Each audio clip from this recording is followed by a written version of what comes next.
ETF index mutual funds నేర్చుకుని stock మార్కెట్లో రాణించాలనుకుంటున్నారా? వెంటనే ఈ నెంబర్కి కాల్ చేయండి.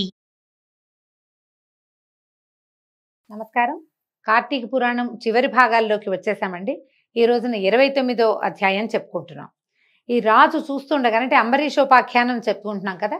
సుదర్శన చక్రాయుధము అంబరీషుణ్ణి కౌగిలించుకుని ఆయన్ని పరిపరి విధాలుగా దీవించి నువ్వు ఎంతో గొప్పవాడివి అని ఒకళ్ళనొకళ్ళు పొగుడుకున్నారు. అంబరీషుణ్ణి సుదర్శనము చక్రస్వామి పొగిడితే చక్రస్వామిని అంబరీషుడు పొగిడాడు. ఒకరికొకరు నమస్కారాలు చేసుకున్నారు. రాజు చూస్తుండగానే చక్రం అంతర్ధానం అయిపోయింది.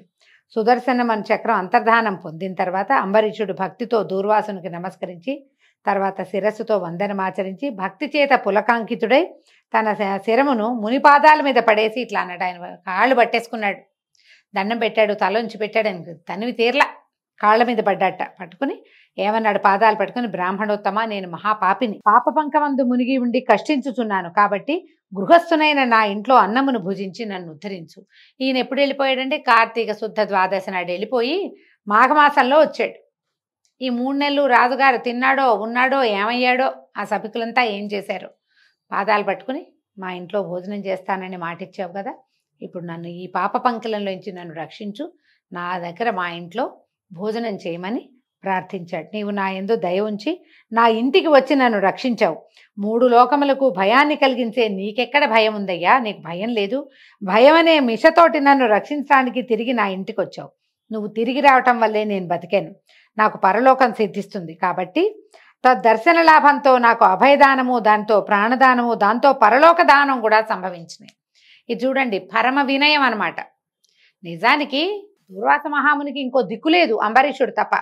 కానీ ఆయనకి దిక్కైన అంబరీషుడు, నువ్వు మా ఇంటికి రావటం వల్లే నేను బతికాను నాయనా, నాకు పుణ్యలోకాలు వచ్చినాయి, మా పితరులంతా ధన్యత చెందారు, నీవు నాకు అభయదానం ఇవ్వు, మా ఇంట్లో అన్నం తిను నా కానీ బతిమలాడుకుంటున్నాడు అని చెప్పి ఇట్లా విన్నవించిన రాజుని తన చేతులతో లేవనెత్తినటువంటి దూర్వాస మహాముని ఇలా అన్నాడు రాజు.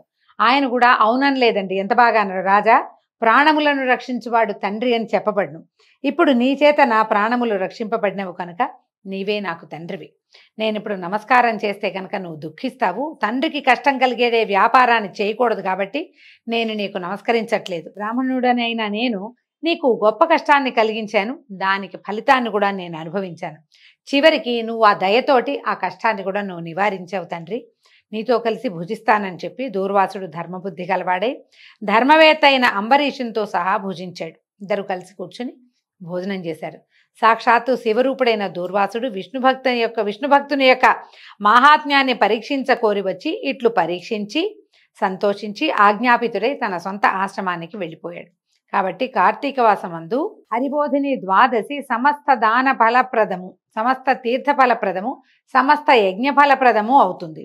కార్తీక మాసం నందు శుక్ల ఏకాదశి నాడు ఉపవాసం చేసి జాగరణ కూడా చేసి ద్వాదశి నాడు దానములిచ్చి బ్రాహ్మణులతో కలిసి పారణ చేయువాడు మహాపాతక ముక్తుడవుతాడు. ఏవైనా మహాపాపాలు చేశాము, దీనికి పరిహారం చెప్పండి అని అడుగుతారండి చాలామంది. ఏదో సమస్య, మా వల్ల ఒక పొరపాటు అయింది, ఇప్పుడు దాన్ని సరిచేయలేము, ఏదైనా చెప్పండి అంటే పురాణం ఏం చెప్తోందంటే, ఆ సంవత్సరం వచ్చిన కార్తీక మాసంలో 2 ఏకాదశులు వస్తాయి కదా. మొదటిది హరిబోధినియే కదా. ఈ హరిబోధిని ఏకాదశికి ఉపవాసం ఉండి, ఒట్టి ఉపవాసం కాదు, రాత్రికి జాగరణ కూడా చేసి మరునాడు కొంత దానాలు చేసి బ్రాహ్మణులకి స్వయం పాకం ఇచ్చి ఎవరినైనా స్నేహితులను ఎవరినైనా పిలుచుకుని బ్రాహ్మణోత్తములకి భోజనం పెట్టండి. వాళ్ళ పద్ధతి ప్రకారం, మా పద్ధతి ప్రకారం చేస్తామని అనకూడదు. బ్రాహ్మణులకి భోజనం పెట్టేటట్టుదే బ్రాహ్మణులతోటే వండించి పెట్టాలి, అట్లా ఉంటుంది పద్ధతి. ఆ రకంగా చేస్తే కనుక ఈ పరిహారం లేనిటువంటి మహాపాపాలు కొన్ని జరుగుతాయి, మనుషులం కదా మనం. ఆ జరిగిన దాని నుంచి వీళ్ళు విముక్తి పొందుతారు. అది వీళ్ళని వెంటపడి రాదట. విధానం ప్రకారం చేయాలి, ఎంత చేయగలిగితే అంత. ఈ రకంగా చేస్తే కనుక పాతకనాశనం జరుగుతుందట.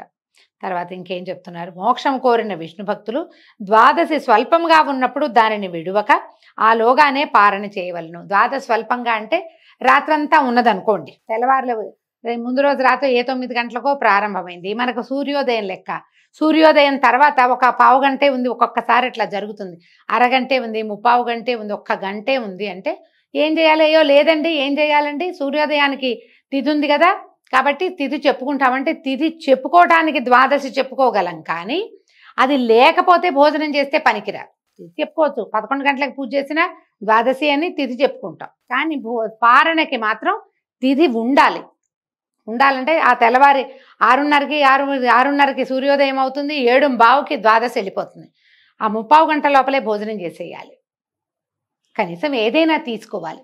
ఈ లోపల భగవత్ సేవ పూర్తయిపోవాలి. పూజ చేసేసుకోవాలి. ముందు ఏదో గబుకొని వండుకుని తినడానికి వీల్లేదు.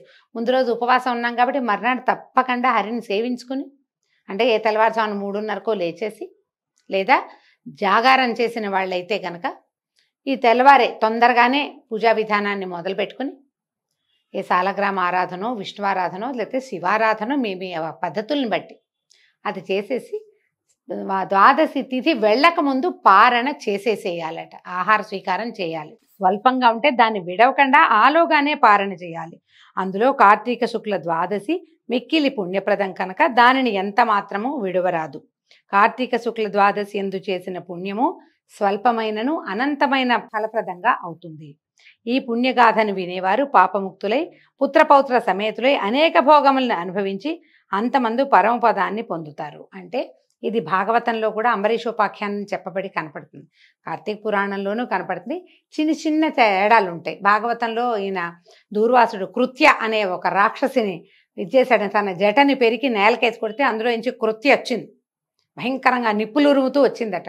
అది అంబరీషుడి మీదకి వచ్చేసరికల్లా ఆయన దండం పెట్టాడు, హరి హరి అని. దండం పెట్టేసరికల్లా విష్ణుమూర్తి ఆయన ఎప్పుడో ఆజ్ఞాపించాడు తన చక్రాయుధాన్ని, నా భక్తులకు ఏ ఇబ్బంది వచ్చినా నేనున్నా లేకపోయినా నువ్వు వాళ్ళని రక్షించాలి అని. అయితే ఈయన హరి హరి అని కేకలు పెట్టేసరికల్లా ఈయన పొందుతున్న భయము, ఉద్వేగము ఆ స్వరంలో వినపడేసరికి అక్కడ పూజామందిరంలో ఒక చిన్న చక్రంలో ఉన్నటువంటి, అంటే ఒక రేకు మీద ప్రతిష్ఠింపబడి ఉన్నటువంటి సుదర్శనము ప్రాణప్రతిష్ఠని పొంది లేచి బయటకు వచ్చేసాడనమాట. విష్ణువాజ్ఞతోటే వచ్చాడనే కాదు, ఇలా కూడా జరిగిందని కూడా ఒక గాథ కనపడుతుంది. వేరువేరు చోట్ల నుంచి చెప్పబట్టంతో చిన్న చిన్న తేడాలు కనపడతాయి. కానీ అందులో నుంచి, ఆ యంత్రంలో నుంచి సుదర్శన చక్రాయుధం బయటకు వచ్చేసింది. ఆయన విష్ణువాజ్ఞను తీసుకోవాల, ఎప్పుడో ముందు ఆజ్ఞాపించబడి ఉన్నాడు. కృత్యను సంహరించి ఆ కృత్యని ఎవరైతే వేశారో ఆ దూర్వాసుడు వెనకాల పట్టింది. వెంటనే దూర్వాసుడు పరిగెత్తాడు. ముల్లోకాలు పరిగెత్తి, హరి ఈశ్వరుడు బ్రహ్మదేవుడు సుదర్శనం నుంచి నిన్ను రక్షించడం మా వల్ల కాదని ఇంద్రాదులందరూ నమస్కరించి పక్కకు తప్పుకోగా చివరికి వైకుంఠాన్ని చేరాడు. అప్పుడు భగవంతుడు తన ఆయుధాన్ని ఉపసంహరించుకుని దూర్వాసుడిని మళ్ళీ అంబరీషుడి దగ్గరికి పంపించాడనమాట. ఈ గాథలు కొంచెం ముందు వెనకలుగా ఇలాగే చెప్పబడతాయండి. ఎలా చెప్పబడినా అంబరీషోపాఖ్యానం అత్యంత ఫలప్రదమైనది. దానిని సంవత్సరానికి ఒక్కసారైనా మనకి ఏ విధానంలో దొరికితే ఆ విధానంలో విని తరించాలి. దీంతో అంబరీషోపాఖ్యానం పూర్తయిపోయింది. దాంతో కార్తీక మాస మహాత్మ్యంలోని 29వ అధ్యాయం పూర్తయిందండి. రేపు ఉదయం 30వ అధ్యాయంలో మళ్ళీ కలుసుకుందాము. నమస్కారం.